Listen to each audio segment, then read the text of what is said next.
1 Corinthiens 6,20 et 7,23 nous dit ceci, que nous avons été rachetés à un grand prix. Bienvenue frères et sœurs sur la chaîne Action Prophétique, que le Seigneur vous bénisse. Dans l'une des vidéos précédentes, j'ai enseigné sur l'onction qui n'était pas un but à atteindre, mais un moyen d'atteindre le but. Aujourd'hui, nous allons voir l'un des enseignements les plus importants dans notre vie de ministère. Il s'agit du prix à payer pour être ministère, et ça se résume en 3 paliers, 3 marches à gravir pour atteindre le stade de ministère, sachant que il en est d'une importance majeure de réaliser que ce n'est pas le titre qui fait la fonction, mais plutôt la fonction qui fait le titre.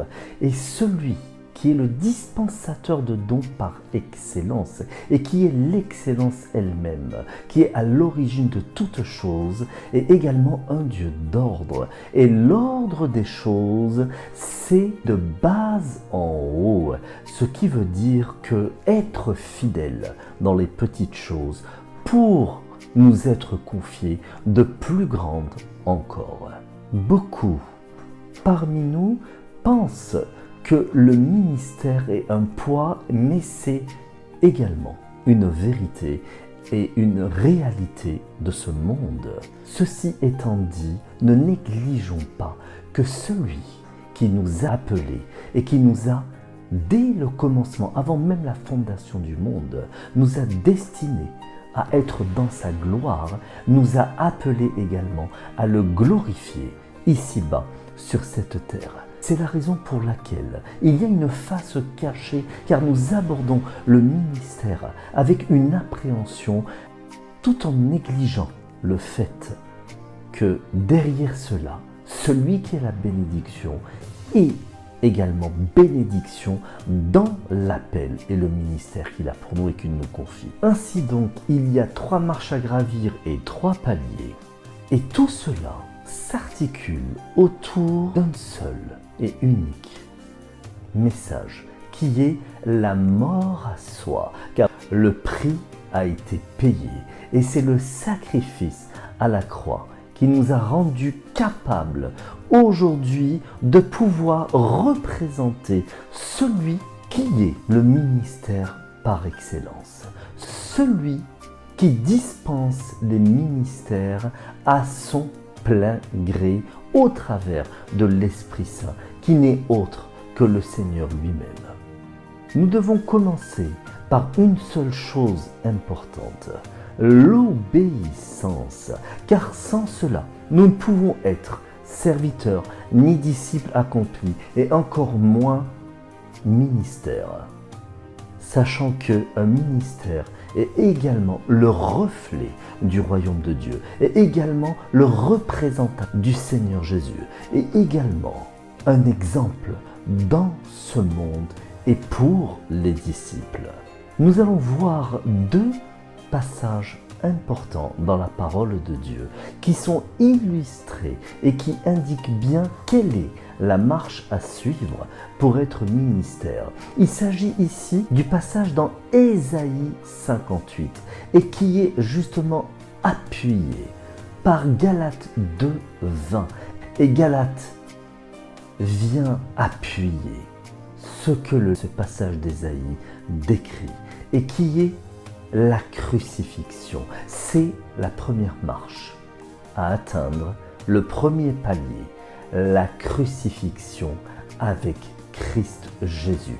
Et ça commence par un état de cœur, car Ésaïe 58 parle bien ici que ce n'est pas nos œuvres, ni notre religiosité qui nous amène le salut, mais ça commence par un changement d'état de cœur, car tout est question de relation personnelle et d'un cœur à cœur avec celui qui nous appelle, celui qui nous a destinés, celui qui nous a justifiés et qui nous appelle parce qu'il nous a glorifiés, à se glorifier en toutes choses, à commençant par les petites, pour nous amener aux grandes. Et comme je le dis dernièrement, que ça commence par le bas de l'échelle pour arriver plus haut, car le Seigneur est celui qui nous amène de gloire en gloire et de victoire en victoire. Nous voyons parfaitement dans ce verset, dans Galates 2:20,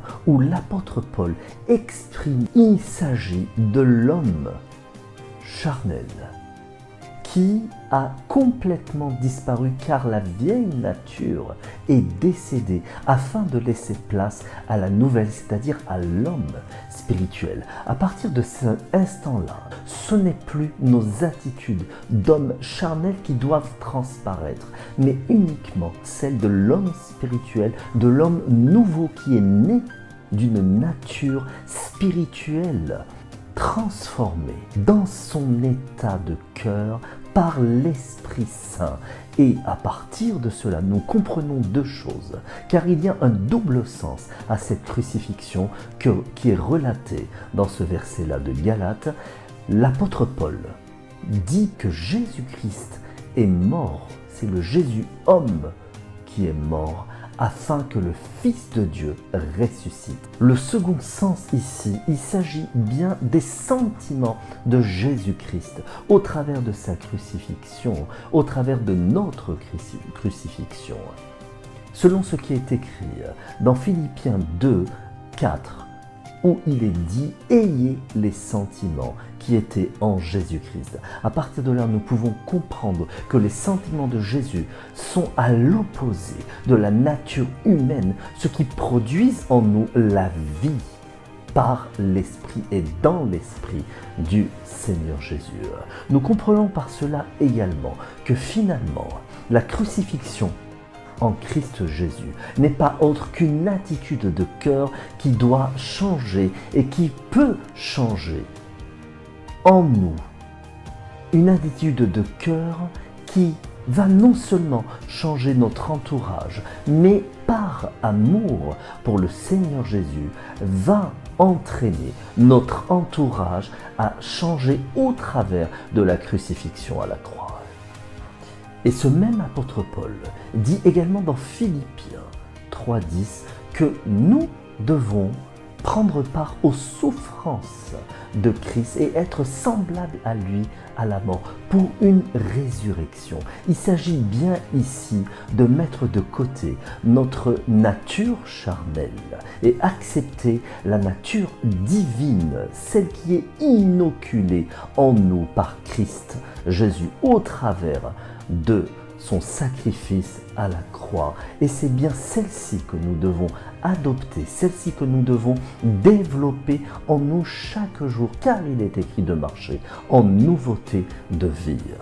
Et bien évidemment, et il est d'une évidence certaine que ces changements d'attitude ne peuvent se faire sans son amour qui a été démontré à la croix et que nous avons réalisé en acceptant de payer ce prix de crucifixion, car même l'apôtre Paul le dit lui-même dans la première épître de Corinthiens au chapitre 11, d'être ses imitateurs. Car lui-même qui dit que ce n'est plus lui qui vit, mais c'est Christ qui vit en lui, a bien expérimenté la mort de Christ à la croix et donc sa résurrection, cette nouvelle nature en lui qui n'a été provoquée que par son acceptation et son changement au travers de l'amour de Jésus-Christ qu'il a reçu, car lui-même le dit, qu'il a été saisi par Jésus-Christ. Ainsi, frères et sœurs, l'amour est celui que nous devons manifester. C'est de là dont il est parlé, d'être fidèle dans les petites choses, car c'est déjà en nous que les petites choses commencent. Au travers de son amour, nous pouvons avoir cette onction qui va nous permettre d'aller dans le ministère, qui va nous permettre d'être propulsés dans le ministère, qui va nous permettre de ressentir cette paix, cette joie, ce fruit de l'esprit. Car souvent nous pensons qu'il est question dans le ministère de manifester la puissance de Dieu. Il est vrai d'une part, mais avant cela, nous devons également manifester le fruit de l'esprit dans nos propres vies, qui commence par l'amour, qui est le don par excellence. Un exemple frappant en parlant du Seigneur Jésus, ce n'est que par amour pour le Père qu'il put payer le prix à la croix. Et nous le voyons parfaitement, cette préfiguration-là, dans le désert, lors de la tentation, dans Luc 4, où le Seigneur jeûna 40 jours, il prouva par cela qu'il devait mourir à lui-même, c'est-à-dire que l'homme charnel puisse mourir afin que l'homme spirituel puisse grandir. Et c'est que par cela qu'il eut sa première victoire sur le diable. Et il prouva par cela, il résista à deux choses. La première des choses, c'est la faim, et cela est une évidence. Et la seconde, c'est l'orgueil. Contrairement à Ésaü, nous le voyons parfaitement que c'est à cause de la faim qu'il vendit son droit d'aînesse pour un plat de lentilles, alors qu'il n'est pas jeûné lui-même 40 jours, ni même un jour. Un autre exemple dans la parole de Dieu, dans l'Ancien Testament, nous le voyons avec Moïse. Moïse était celui qui jeûna 40 jours au mont Sinaï, mais alors qu'il n'a manifesté aucun don, puisque cela faisait 400 ans que Dieu n'avait pas parlé et qu'il n'y ait pas eu de signe ni de miracle et que personne, à cause de cela, n'aurait pu le croire. Mais à cause de cet amour qu'il a réalisé, en voyant l'Éternel Dieu en face à face, qu'il eut une paix qui émanait de lui à un tel point que son visage rayonnait et qu'il s'obligeait à mettre un voile pour ne pas éblouir ses frères. Nous voyons par cela, frères et sœurs, que l'amour de Dieu est une chose essentielle et ce n'est que le commencement des choses qui va faire que nos cœurs vont changer, notre attitude va changer et c'est ainsi que nous serons un témoignage pour le monde. J'entends par tout cela pourquoi l'amour, car il n'y a que l'amour du Seigneur en nous et que ces fruits qui sont produits en nous par cet amour et parmi ce fruit, il y a la maîtrise de soi. Et donc en maîtrisant nos sentiments, il y a de cette manière-là que nous pouvons être à l'image de Dieu, que nous pouvons être les représentants de Dieu. Des hommes et des femmes faits selon Dieu, selon ce qu'il veut que nous soyons. Il n'y a que l'amour du Seigneur, frères et sœurs, qui va changer nos cœurs et qui va nous guérir intérieurement. Cette étape est si importante et si logique, car nous ne pourrons supporter le ministère, nous ne pourrons aller plus loin dans le ministère que Dieu nous confie si nous ne sommes pas libérés de nos propres sentiments, de nos propres passés, des maladies, de nos propres blessures de l'âme, car il n'y a que de cette manière-là. Et c'est une chose importante que nous devons réaliser pour être dans le ministère. Nous devons être libérés de tout mauvais esprit et de l'esprit de rejet. Car, comme je l'ai dit une fois dans une vidéo précédente, le ministère est une grande marche de solitude, mais également c'est une marche où notre foi est éprouvée par l'eau et par le feu. À partir du moment où nous avons été guéris et restaurés, là il est question de pouvoir manifester la puissance de Dieu. Mais cela ne pouvait pas se faire sans la première marche à atteindre qui était la crucifixion. La seconde marche, que notre vie spirituelle doit être à la hauteur du ministère. Et par conséquent, nous devons, pour la seconde marche, être des chrétiens forts et puissants. La seconde marche, il est question ici d'endosser l'armure du chrétien, qui n'est pas autre que celle qui est citée dans le livre d'Éphésiens, au chapitre 6 du verset 12 à 18, où l'apôtre Paul nous dit bien qu'il est important d'endosser de manière spirituelle, j'entends bien et j'insiste là-dessus, toute l'armure du chrétien, car il est nécessaire qu'il n'y ait aucune faille qui ne soit donnée à l'ennemi, au diable qui lui-même rôde comme un lion rugissant. Ainsi, notre croix à porter dans ce passage-là est question de prière sans cesse. Il nous est bien décrit dans Matthieu 26, au verset 40, lors de la réprimande du Seigneur Jésus à Pierre, où il lui dit que tu n'as même pas pu veiller avec moi ne serait-ce qu'une heure. Il est question ici de la prière minimum d'1 heure pour devenir ministère.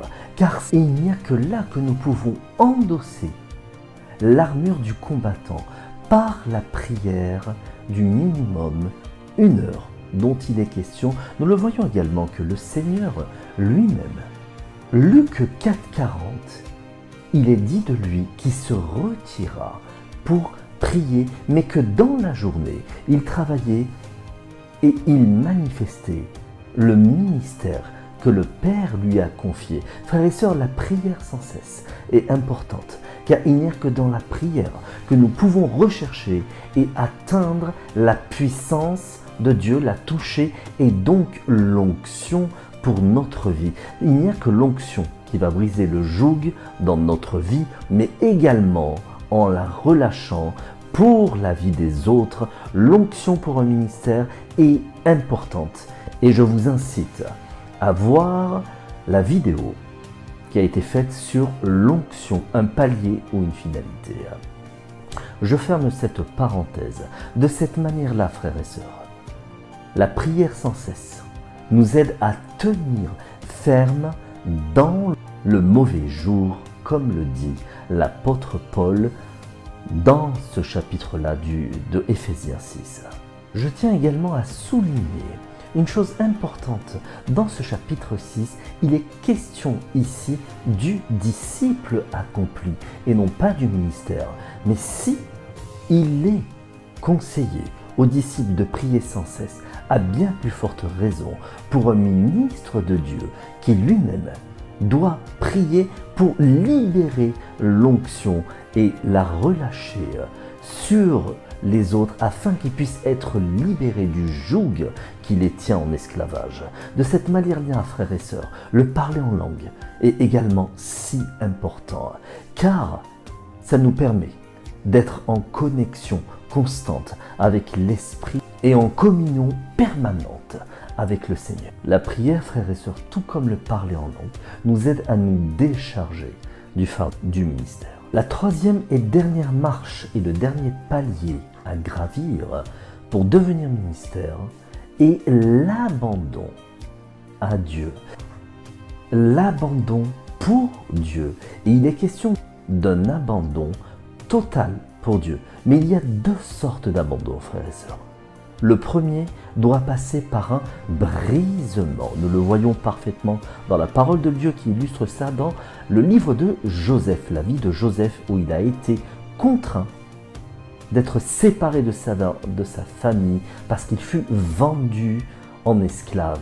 Plus tard, il devint un gouverneur, le gouverneur d'Égypte, et il fit profiter ses frères des bénédictions dont il jouissait.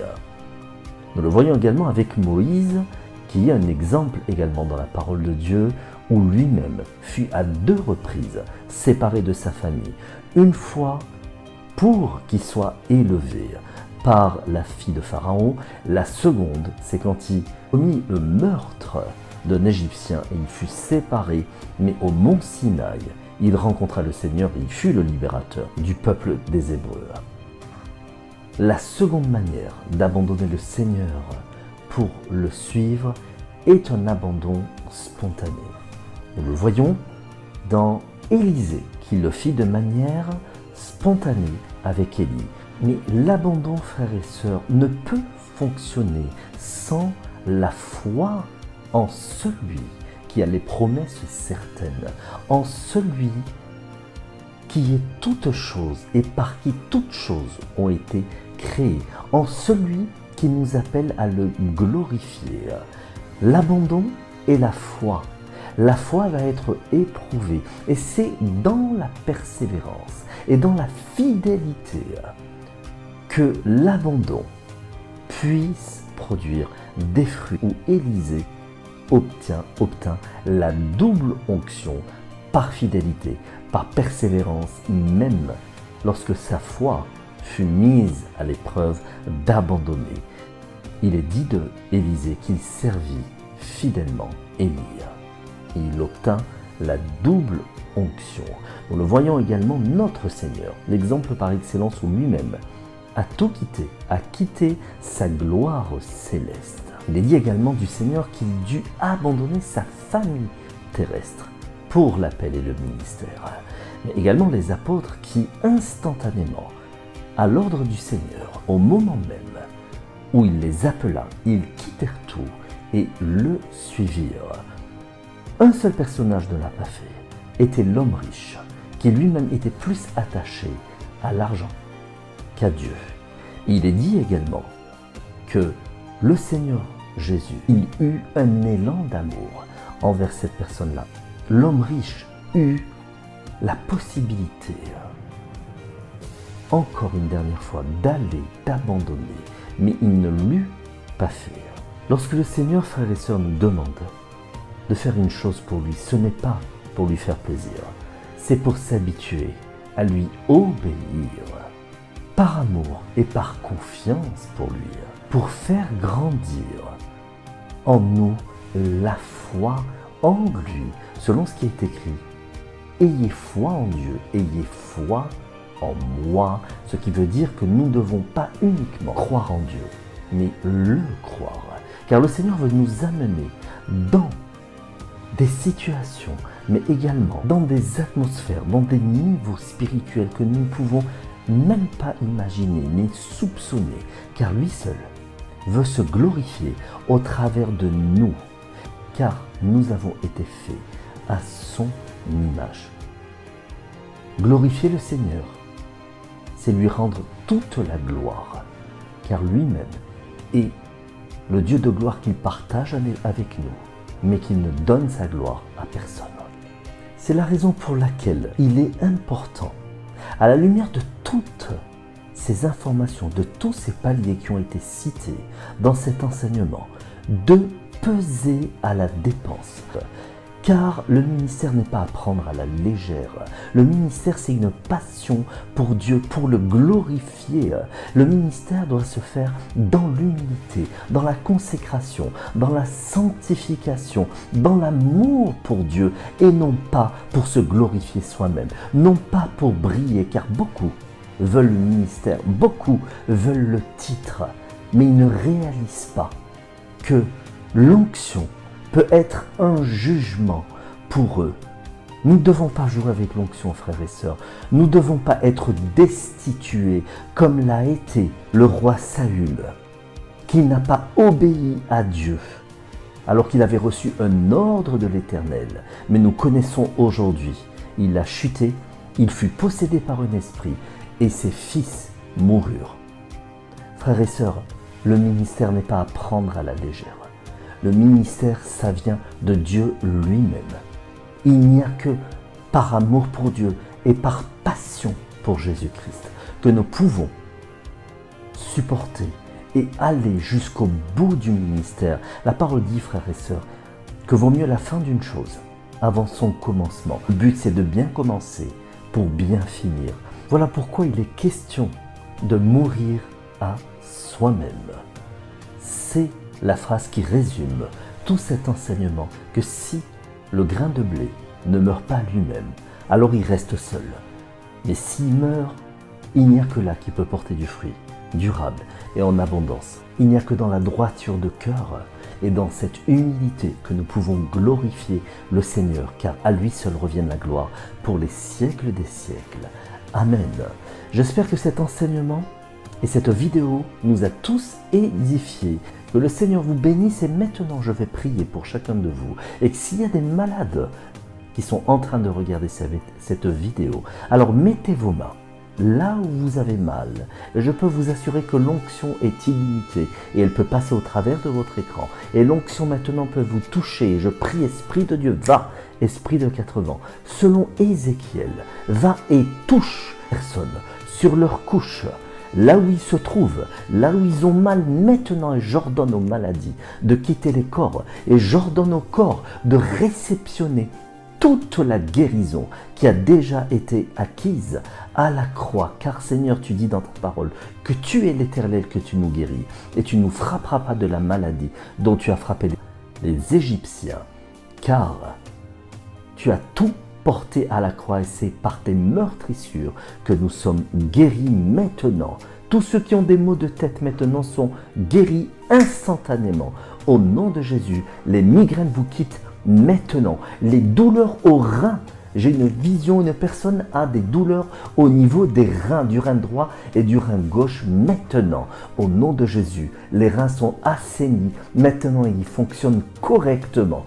Au nom de Jésus, j'ordonne maintenant à tout esprit de lâcher les corps, à tout esprit, je lui ordonne d'aller, au nom de Jésus, dans les lieux arides, de quitter les corps maintenant. J'ordonne maintenant aux palpitations, j'ordonne maintenant aux extrasystoles, dans les cœurs, maintenant de quitter au nom de Jésus, j'ordonne et je commande à tous ces esprits maintenant de lâcher, au nom de Jésus, les cœurs, et que les cœurs maintenant soient libérés au nom de Jésus.